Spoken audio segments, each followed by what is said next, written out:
Hey, this is Dave DeCamp from antiwar.com. This is anti-war news for Friday, June 14th, 2024.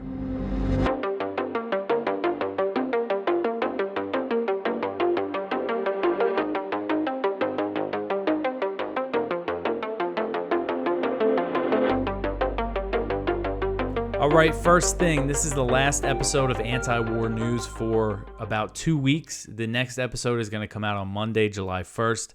I'm headed to Australia with my wife and kids to visit my wife's family there. So antiwar.com will be updated daily like usual. Kyle Anzalone is probably going to do a lot of extra writing for me, and you could listen to his show, Conflicts of Interest. I'll put the link to that in the description. He goes over a lot of the same news and does a lot of great analysis. I'll probably be listening to that while I am on vacation to make sure that I don't get too behind. And I'm sure I'll go over, some of the really big stuff that I missed. So again, next show in 2 weeks. Sorry that I'm taking such a long time off, but Australia is kind of a big trip. You really have to make it worth the flight. Anyway, let's get into the news here. The first story at the top of antiwar.com today, the G7 to give Ukraine $50 billion of Russian assets. So group of 7 leaders agreed at a summit in Italy on Thursday to give Ukraine $50 billion using frozen Russian central bank assets, a step that marks a significant escalation in the economic war against Russia. So the plan is to provide $50 billion to Ukraine by the end of the year in the form of a loan, which will then be paid back using profits, using the interest from the approximately $280 billion in frozen Russian assets that are held by the U.S. and its allies. So this is kind of a big step here. I was a little surprised because I went over this earlier this week that this is something the U.S. proposed, but it didn't seem like other countries were going to get on board with this plan, but looks like they're going through with it. This idea is seen as a compromise between the U.S. and Europe, as President Biden wanted to steal all of the frozen Russian funds to give to Ukraine, but the vast majority of the money is held in Europe, and EU leaders were hesitant to do that. So instead, the EU devised a plan to to give Ukraine about $3 billion per year using the interest made by the frozen Russian assets. Ukraine said that amount was not enough. They said it was almost nothing for them, and they demanded more. And then the U.S. went ahead and proposed this idea, a $50 billion loan, again, to be paid off with the Russian profits, which, if they made a plan to give them $3 billion per year, that, how long is it going to take to pay off this $50 billion loan? And you see the headlines that are saying, the G7 agreed to give Ukraine a $50 billion loan. But it's not really, Ukraine's not getting a loan. They don't have to pay it back. It's going to be paid back with Russia's money. So National Security Advisor Jake Sullivan told reporters, quote, "This has been something that the United States has put a lot of energy and effort into. We see proceeds from these assets as a valuable source of resources for Ukraine at a moment when Russia continues to brutalize the country, not just through military action on the front, but through the attempted destruction of its energy grid and economic vitality," end quote. So this is something the U.S. was really pushing for. And Russia has made clear that it would view either plan as the theft of its sovereign funds and is preparing to retaliate. They could seize American assets that are there, assets that American companies have in Russia, and stealing this Russian money, because that's what they're doing here, is stealing money from Russia. This makes reconciliation between Russia and the West even less likely, since lifting sanctions would mean having to give assets back to Moscow that have already been spent. It'll really complicate that in the future. So that, I think, is a big part of this, because, it doesn't look like, we've seen comments from U.S. officials over the past 2 years that make it sound like they think, we're never going to lift sanctions on Russia. This is going to be decades long animosity between the U.S. and Russia. And this, I think goes to show that kind of line of thinking, that they're willing to take a step like this. All right, so the next one here, Biden and Zelensky sign a 10-year bilateral military deal. So on Thursday, President Biden and Ukrainian President Volodymyr Zelensky signed a 10-year U.S.-Ukraine bilateral military agreement on the sidelines of the Group of Seven summit in Italy. The deal affirms that the U.S. will continue training Ukrainian forces, providing military aid, and helping build up Ukraine's military-industrial complex. But the agreement could be easily reversed by a future president and is largely symbolic, since it doesn't commit the U.S. to any spending. They released this thing. The White House posted the whole agreement, and if you read through it, I mean, it's just kind of a whole lot of nothing, really. It's just basically saying the type of support that the U.S. has provided Ukraine and saying, yeah, we're going to do more of that, and we'll do this and more. It's really long, and it really doesn't say much. And as I covered yesterday, U.S. officials said the deal was an executive agreement rather than a formal treaty, which means it does not require the approval of the Senate, and a future president could scrap this pretty easily. The text of the deal says that either party could leave the agreement by providing a written notification through diplomatic channels of its intent to terminate the agreement. So it can be terminated very easily. The deal says that if Ukrainian territory is attacked in the future, the two parties should hold consultations within 24 hours, but it does not provide a mutual defense guarantee. The text says that the U.S. and Ukraine recognize the agreement as supporting a bridge to Ukraine's NATO membership, but it does not outline any clear path toward Ukrainian membership in NATO. It only repeats a very vague promise that NATO members gave to Ukraine at the Vilnius summit last year, which said, I mean, this was about as vague as you can get. Everybody, if you remember it was last summer that there was kind of this big buildup to the summit in Vilnius. The big question was, what are they gonna give Ukraine? And then they came out with this statement that said they would have eventually invite Ukraine to join NATO when allies agree and conditions are met. I mean, about as vague as you can get there. Oh, when we all agree and when, unspecified conditions are met. And Zelensky was very upset. He lashed out on a big Twitter post, and but this time he's very happy. He's celebrating this new deal with the U.S. and framing it as a path toward NATO membership. He said, quote, "Today is a truly historic day, and we have signed the strongest agreement between Ukraine and the U.S. since our independence," end quote. So France and some NATO members are working on a plan to send troops to Ukraine for training, which would mark a huge escalation. But Biden said in his remarks that the new agreement supports Ukraine without sending U.S. troops to the country. It says that they can have discussions about the U.S. Setting up training programs inside Ukraine when the security conditions are right. So again, it's not even saying that it's something they can do when the security conditions are right. It's saying that they can talk about it. So again, really not much here.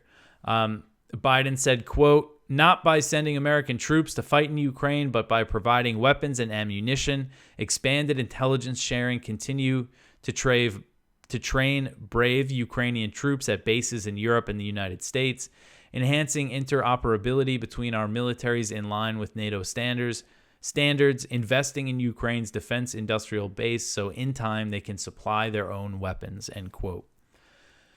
All right, so the next one here, Stoltenberg says that Ukraine using F-16s on Russia would not be an escalation. So NATO Secretary General Jens Stoltenberg claimed on Thursday that Ukraine using NATO-provided F-16 fighter jets to strike inside Russian territory would not be an escalation. This is what he's been doing, is downplaying this risk of this thing turning into a full-blown, war between NATO and Russia.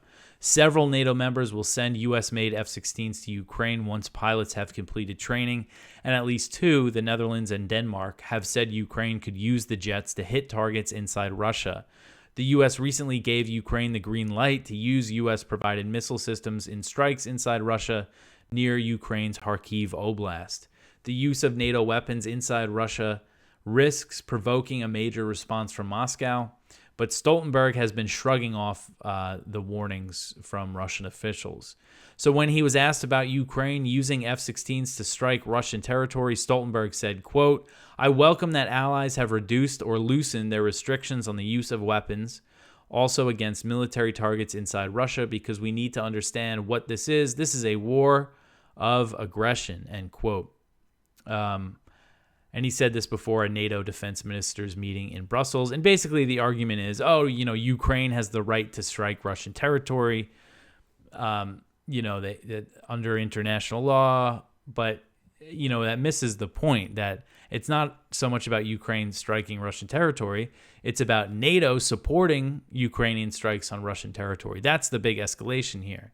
Ukraine has been hitting Russian territory throughout the war, and we have seen Russia escalate in Ukraine in response to that.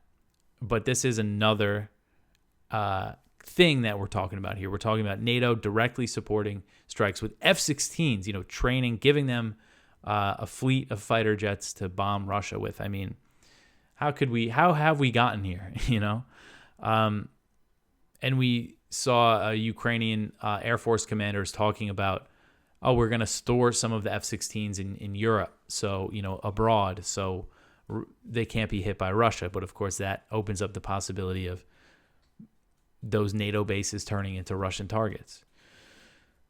All right, so the next one here, Israel hurls fireballs at farmland in southern Lebanon. So this article is from Jason Ditz. Israeli attacks on southern Lebanon have already seriously damaged area farmland, and now it appears the situation is getting worse and less incidental. Footage shows Israel using a literal trebuchet to launch fireballs across the border at farms, setting serious fires. Trebuchets are a rotating arm variety of a catapult and were commonly used in the Middle Ages as a weapon for siege warfare. It is not clear why Israel's military has such weapons in this day and age, as they fell out of favor in the 15th century. So if you see the video here, I mean, that's what this is. They're launching fireballs into southern Lebanon. And supposedly the fireballs are being used to clear out the dense vegetation from the border region, as Israeli officials suggest that such areas serve as potential hiding areas for militants, which complicates defense in the area. In practice, both sides are using fire as a weapon of war. Hezbollah's rocket fire often hits open, brushy areas in northern Israel, setting fires that Israeli fire services struggle to contain. I think this might be a response to, there was a few days ago, some big Hezbollah rocket fire caused a lot of big fires in northern Israel. So this could be kind of a response to that. I don't know, but I mean, just deliberately burning farmland in southern Lebanon, it's just kind of another taking things to another level here. And this next story, the U.S. thinks Israel is escalating in Lebanon with no clear strategy. So Axios reported on Wednesday that the Biden administration is concerned that the violence on the Israel-Lebanon border could soon escalate into a full-blown war, and that Israel is rushing into the conflict without a clear strategy. U.S. officials told Axios that the administration has cautioned Israel against the idea of a limited war, warning that Iran could intervene and militants in Iraq and Syria could join the fighting. The report said the White House believes a ceasefire in Gaza is the only thing that could reduce tensions on the Israel-Lebanon border. But Israeli officials have said, they've previously threatened, that they would escalate in Lebanon if there was a ceasefire in Gaza. So, Hezbollah has essentially said that they would stop hitting Israel if there was a ceasefire in Gaza. But you have Israel saying they'll escalate if there's a ceasefire in Gaza. And this report comes after Israeli airstrikes killed a Hezbollah commander who was described as the most senior member of Hezbollah to be killed by Israel since October 2023. So according to a tally from AFP, Israeli bombings in southern Lebanon have killed at least 468 people in southern Lebanon since October. I got to fix that. I said southern Lebanon twice. And that includes 89 civilians. On the Israeli side, Israeli authorities have said 15 soldiers and 11 civilians have been killed by Hezbollah, so significantly more casualties on the Lebanon side of the border. The U.S. is calling for de-escalation after the latest round of strikes, But there's no sign diplomatic efforts are making any progress. And there's also no sign that the U.S. is putting any real pressure on Israel over this, because the military aid continues to flow. And I'm sure if this does turn into a full-blown war, the U.S. is going to, back them up anyway, because that's just the way it goes. And earlier this year, the Washington Post reported that Israeli Prime Minister Benjamin Netanyahu might view a war in Lebanon as key to his political survival.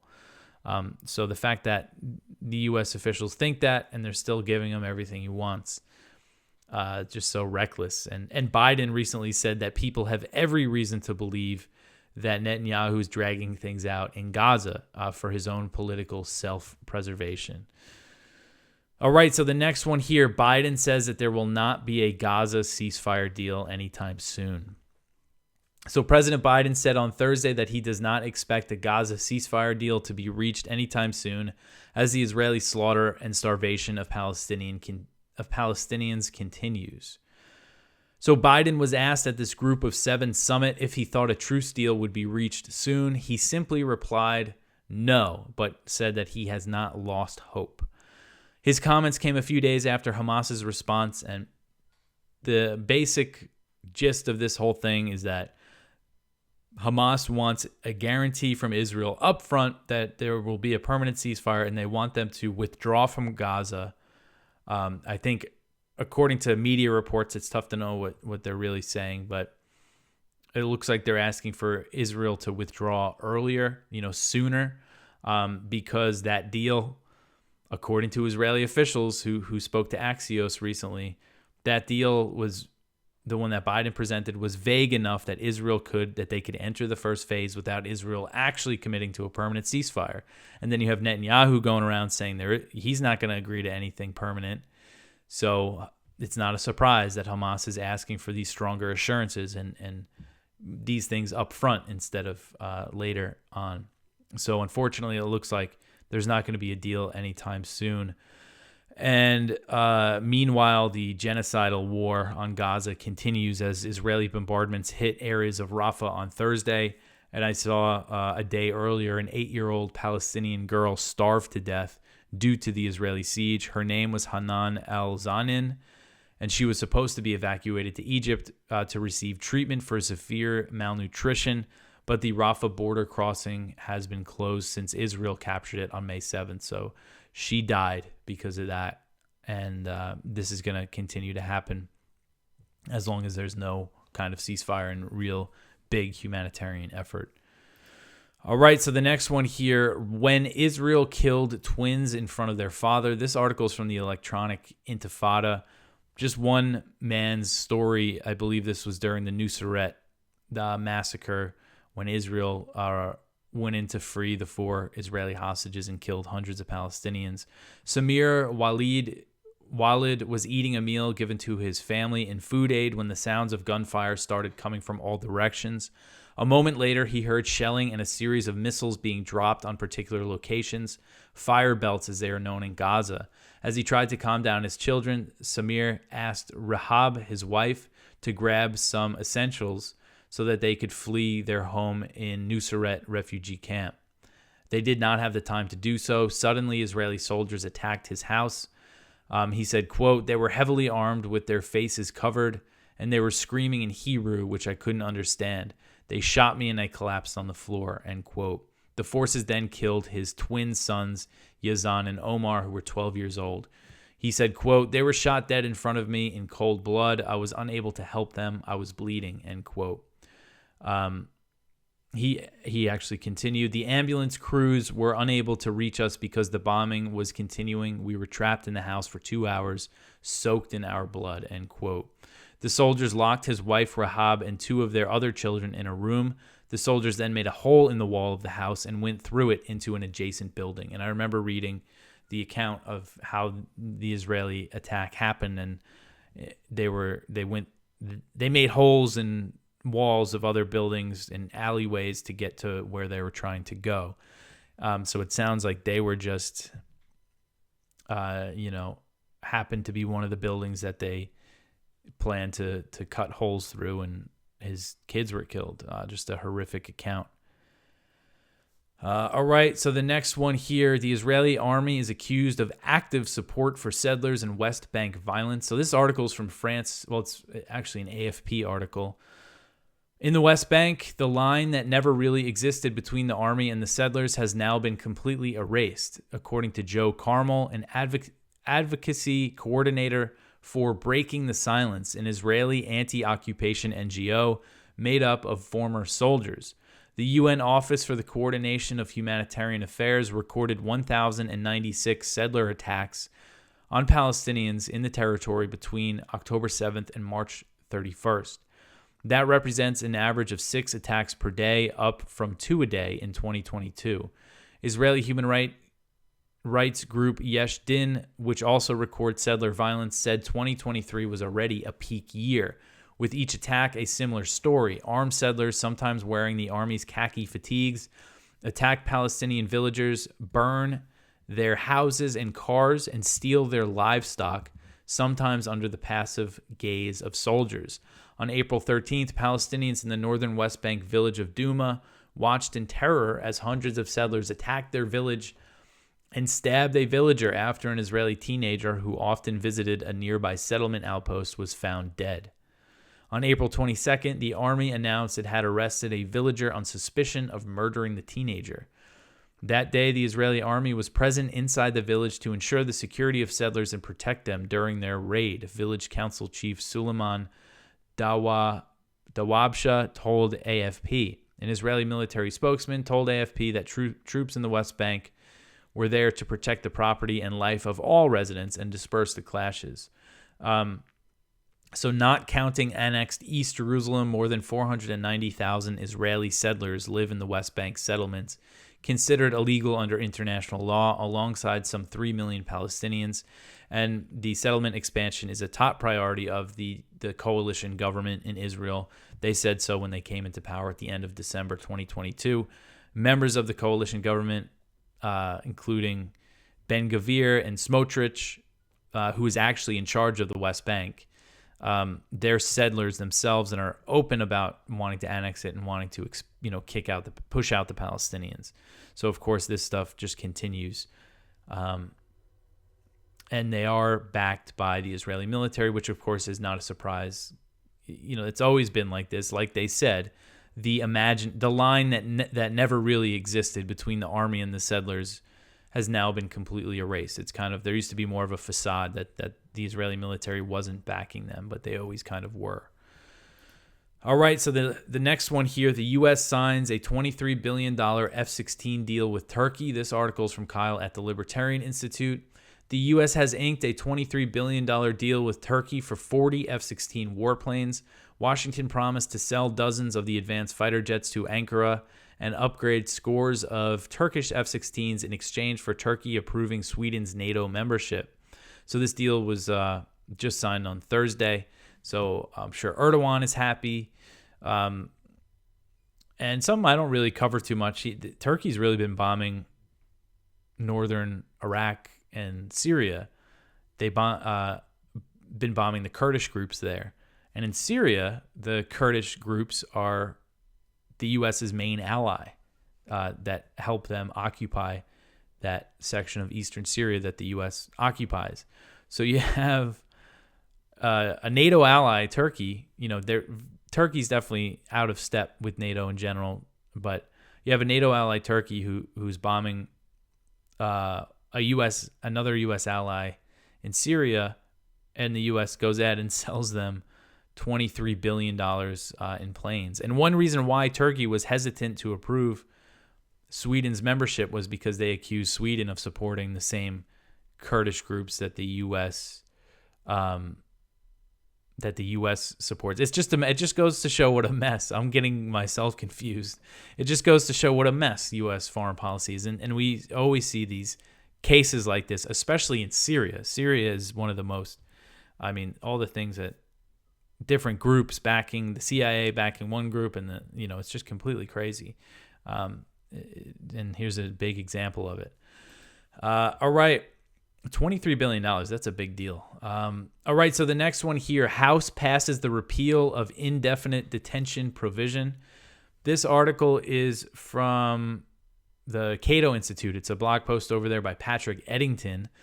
So over a decade ago, Congress passed and President Barack Obama signed into law the National Defense Authorization Act for the fiscal year 2012, which became public law.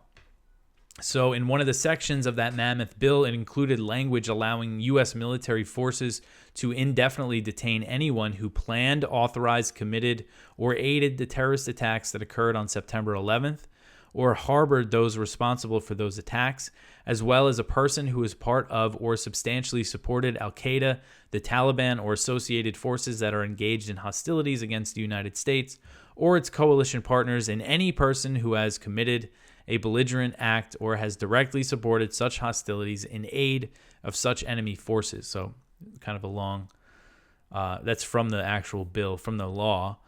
It is the second clause which, with its undefined terms of aided or supported and associated forces, that set off alarm bells among civil liberties defenders. Again, this is a law that gives the U.S. military the power to detain people indefinitely.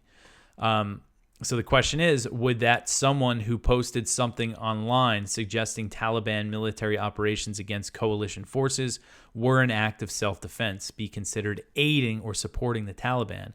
In a much more contemporary context, would Americans expressing outrage against mass civilian casualties in Gaza as a result of Israeli military action be viewed as aiding or supporting Hamas, which of course which is designated as a terrorist organization by the State Department. And of course, that is the accusation you see all the time from Congress, is that the protesters are supporting Hamas and all that. So this law, I'll read what the American Civil Liberties Union said about it in 2011. They said the law is a historic threat because it codifies indefinite military detention without charge or trial into law for the first time in American history. It could permit the president and all future presidents to order the military to imprison indefinitely civilians captured far from any battlefield without charge or trial. Anyway,